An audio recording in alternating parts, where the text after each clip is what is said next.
आखिरी बात के तौर पे कह रहा था, यकीन मजबूत हो तो क्या होता है, सुन ले मुख्तसर में।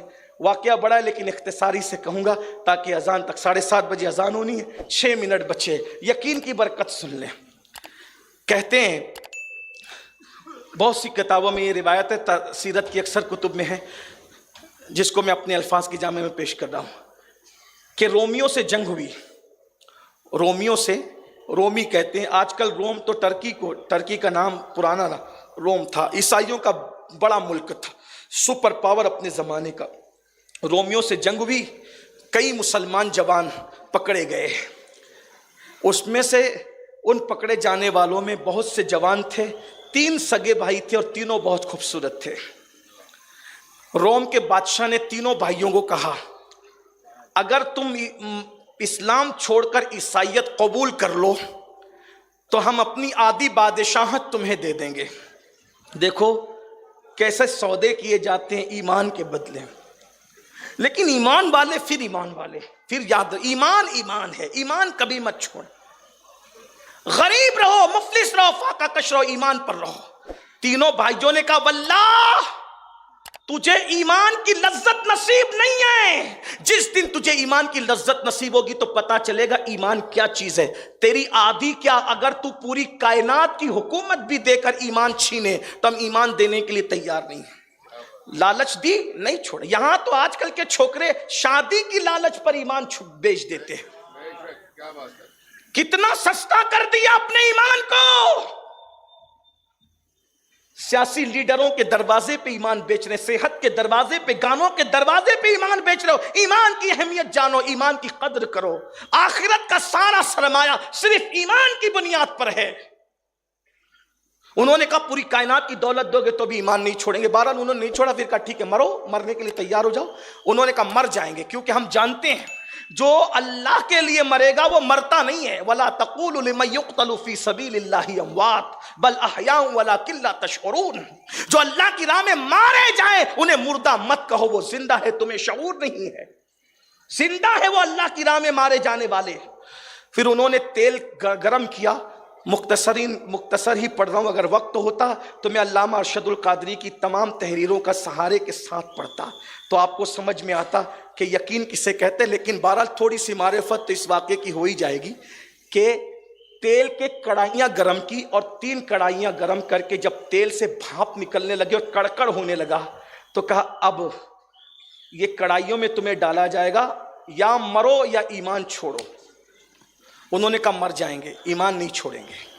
तेल को देखकर भी यकीन था ना, यकीन, क्योंकि जो नबी के लिए, अल्लाह के लिए मौत होती है उसमें अल्लाह रसूल का दीदार है। वो बहुत आसान है, लोगों को मुश्किल लगती है लेकिन वो मुश्किल नहीं है, आसान है। अल्लाह अकबर। जब तेल की कढ़ाई में डालने की बात आई तो कहा पहले किसको डालें, तो हर भाई कहता पहले मैं। मौत इतनी खूबसूरत है मोमिन की, बस यकीन की बात है। फिर क्या हुआ, कहा पहले बड़े को डालो। जब बड़े को कढ़ाई के करीब लेकर के चले तो रो पड़े। तो बादशाह खुश हो गया, रो रहा है ना, इसलिए नहीं रो रहा हूं कि मर रहा हूं, इसलिए रो रहा हूं कि एक ही जान है, काश के हजारों जानें होती और आमिना के लाल पे एक के बाद एक सब कुर्बान कर दे। ये एक जान क्या है, अगर हो करोड़ों, तेरे नाम पे सबको वारा करूं मैं। तेरे सर पे, तेरे नाम पे सर को कुर्बान करके तेरे सर के सदके उतारा करूं मैं। मेरा दीन ईमा फरिश्ते जो पूछे तुम्हारी ही जानिब इशारा कर। बड़े भाई को डाला, दूसरे भाई को डाला, तीसरा बचा था। बादशाह ने ये मंजर देखा, हड्डियां तैरने लगी। मौत को देख के उन्हें कुछ तकलीफ नहीं है, वो तो डटे हुए हैं क्योंकि जानते थे इधर मरेंगे उधर जाएंगे। मेरे जनाजे पे रोने वालों, फरेब में हो बगौर देखो, मरा नहीं हूं, गमे नबी में लिबास हस्ती बदल गया हूं। मंजिल बदलती है ना, ये फरेबी दुनिया से निकल करके वफा की दुनिया में इंसान सफर करता है जिसे मौत कहते हैं। लेकिन यकीन तो हो। फिर क्या हुआ, तीसरा भाई बचा, नौउमर था, नौजवान था, 16-17 साल की उम्र थी, बड़ा खूबसूरत हसीन और जमील था। वजीर ने देखा, लालच आ गई, मुंह में पानी आ गया। वजीर ने कहा बादशाह इसको रख लो। मुझे हवाले कर दो, कुछ दिन की मोहलत दो, मैं काम कर दूंगा। बादशाह ने कहा अगर तूने इसको ईसाई बनाया आधी हुकूमत तुझे दी जाएगी। ले गया अपने घर। अपनी बेटी के हुस्न जमाल पे बड़ा नाज था। उसने क्या किया, अपनी बेटी को खूबसूरत कमरे में सजा करके उस नौजवान को बंद कर दिया। वो नौजवान कैद में था। नमाज पे नमाज, नमाज पे नमाज, नमाज पे नमाज, पूरी रात इबादत में गुजार दी। माहौल बना हुआ है पूरा गुनाह का, गंदगी का, फरेब का, लेकिन वो इबादत में मसरूफ है। दुनिया की रंगरेलियां उसको मुतासिर नहीं करती। ऐसे में सुबह हुई, लड़की बाहर निकली, वजीर खड़ा था, बेटी करोड़ों को तूने अपने दामे तस्वीर में गिरफ्तार किया, उस मुसलमान का क्या हाल है? कहा बाबा शायद आज उसकी इबादत की रात थी, उसने मेरी तरफ देखा भी नहीं, कल देखेंगे। कल गए तो फिर वही, परसों गए तो फिर वही, फिर वही, फिर वही। हमारे लिए तो शबे बारात एक रात आती, शबे कदर उसकी भी कद्र नहीं करते। वो तो हर रात इबादत, उनकी हर रात शबे कद्र थी, इसीलिए कुदरत ने उनका हर दिन ईद बना दिया था। आज हमारी रातें अय्याशियों में है, इसलिए हमारे दिन मुसीबतों की नजर हो गए। उस लड़की ने कहा बाबा आज उसकी इबादत की रात थी, शायद कल आई तो कल भी इबादत में देखा, फिर आई फिर इबादत में देखा। बहुत खूबसूरत था वो जवान, और इबादत से इंसान खूबसूरत ही लगता है। इबादत करने वाले ज़मीन पर भी खूबसूरत लगते हैं, जनाजों में भी खूबसूरत लगते हैं। मर जाते हैं तो कब्र में चेहरे भी चमकेंगे, और मैशर में उठेंगे तो आज़ाए वुज़ू 14वीं रात के चांद की मानिंद चमकते नजर आएंगे। बहुत खूबसूरत था वो जवान, हसीन और जमील था। बस उसने सोचा ये तो हर रात सजदा सजदा सजदा ही करता है। उसने आवाज़ दी, ए लड़के जिसकी इबादत कर रहे उसी का वास्ता चंद जुमले बात कर ले, मेरे हुस्न की तौहीन न कर। उसने कहा कहो क्या बात है। लड़की ने कहा आखिर कौन ऐसा है जिसने तुझे जवानी में ऐसा बना दिया? तो उस नौजवान लड़के ने कहा मेरा आका है, उसे दुनिया मोहम्मद अरबी के नाम से जानती, और वो हसीन नहीं है बल्कि वो सरापा हुस्न है। वो मुत्तकी सिर्फ नहीं है, वो सरापा तकवा है। वो सिर्फ मुज़क्की नहीं है बल्कि सरापा तज़किया है। वो सिर्फ आलिम नहीं है बल्कि सरापा इल्म है, हिकमत है। और फिर अगर एक आम मुसलमान बिन देखे उनके हुस्न की तस्वीर खींचे तो इंसान शैदा हो जाता है। उस देखने वाले जवान ने उस लड़की के सामने हुस्न मुस्तफ़ा बयान किया।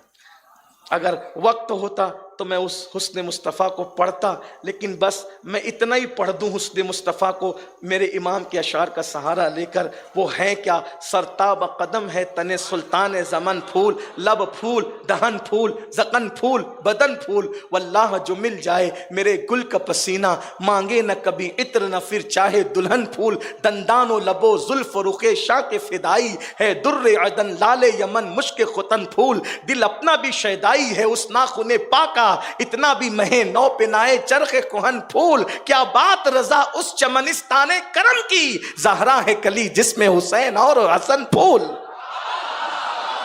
उनके अबरू, उनके दंदान, उनकी आंखें, टाइम बचाए टाइम, बस बात कर, उनकी आंख। जब सरापा बयान किया उस लड़की ने कहा कितना खूबसूरत है तेरा महबूब, जिसका तू शैदाई है मैं भी उसी की कनीज बनना चाहती हूं, मुझे भी कलेमा पढ़ा और इस्लाम में दाखिल कर।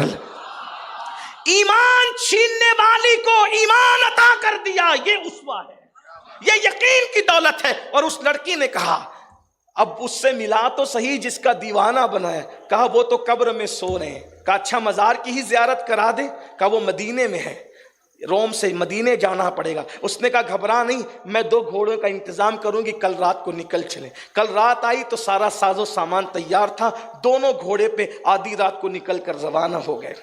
इधर निकले, तेजी के साथ जा रहे थे, दिल चाहता था उड़ के मदीने पहुंच जाए, मदीने मुनव्वरा पहुंच जाए, लेकिन तेजी से सफर कर रहे थे। सुबह हुई, पीछे बहुत बड़ी फौज नजर आई, बहुत बड़ी। जैसे फौज देखते थे घोड़े की रफ्तार दोनों तेज करते थे, दोनों तेज करते थे, दोनों तेज करते थे, और वो फौज जितना तेज करते थे उतना करीब आती थी। लड़की ने लड़के से कहा मेरे बाप की फौज आ गई। लड़के ने कहा कोई बात नहीं, अगर फौज है तो क्या हुआ, हम लड़ेंगे, मर के शहीद हो जाएंगे मेरे भाइयों की तरह, लेकिन ईमान का सौदा न करना, पलट कर न जाना। याद रखना जो इस राह से पलटता है वो हमेशा नाकाम होता है। हम यही मर जाएंगे लेकिन ईमान का सौदा नहीं करेंगे। ये बातें हो रही थी, फौज करीब आई तो उस बंदे की हैरत की इंतहा न रही। फौज की क़यादत वही तेल में जो शहीद हुए थे दोनों भाई कर रहे थे। اور پیچھے سب نورانی چہرے والے تھے. بھائیوں نے بھائیوں کو ملا, ملاقات کی, رو پڑے, تم ادھر کیسے؟ تم تو ہمارے سامنے تیل میں جل کے شہید ہوئے. تو نے قرآن نہیں سنا؟ وَلَا تَقُولُوا لِمَن يُقْتَلُ فِي سَبِيلِ اللَّهِ. کیوں آئے ہو؟ اس لیے آئے ہیں کہ تم دونوں کا اکیلے جانا قدرت کو منظور نہیں, کہ یہ لڑکی نامحرم ہے تمہارے لیے. ہم اس لیے آئے ہیں تاکہ اس لڑکی کا نکاح تم سے کرا دیں. پیچھے کون ہے؟ یہ پیچھے سب فرشتوں کی جماعت لے کر آئے. یہ سب فرشتے ہیں پیچھے, ہمارے پیچھے. شہید ہونے والے کے پیچھے فرشتے ہیں, شہید ہونے والا آگے ہے. یہ شہادت کا, شہید کا مقام ہے. اللہ اکبر. اندازہ فرمائے. اور اس کے بعد ادھر نکاح ہوا, نکاح کے بعد کہا جاؤ امیر المومنین فاروق اعظم کو ہمارا سلام کہنا. ادھر آئے مدینہ منورہ کی سرحد پر, تو فاروق اعظم پورے مسلمانوں کو لے کر کے استقبال کے لیے کھڑے تھے. یوٹیوب کا دور تو نہیں تھا, فیس بک کا دور تو نہیں تھا, ٹیلی گرام اور تار کا دور تو نہیں تھا کہ کسی نے خبر پہنچائی ہو. لیکن یہ خبر کیسے پہنچی؟ فاروق اعظم نے پیشانی چومی, کہا جو کارنامہ کر کے آئے ہو اسلام اس پہ ناز کر رہا ہے, نبی اس پہ ناز کریں. عمر تمہیں کیسے پتا؟ کہا مجھے خواب میں آ کے مدینے کے تاجدار نے حکم دیا, ایمان بیچنے کی بجائے کسی کو ایمان کی دولت دے کر ساتھ میں لا رہا ہے, وقت کے امیر المومنین کو چاہیے کہ اس کا استقبال کرے.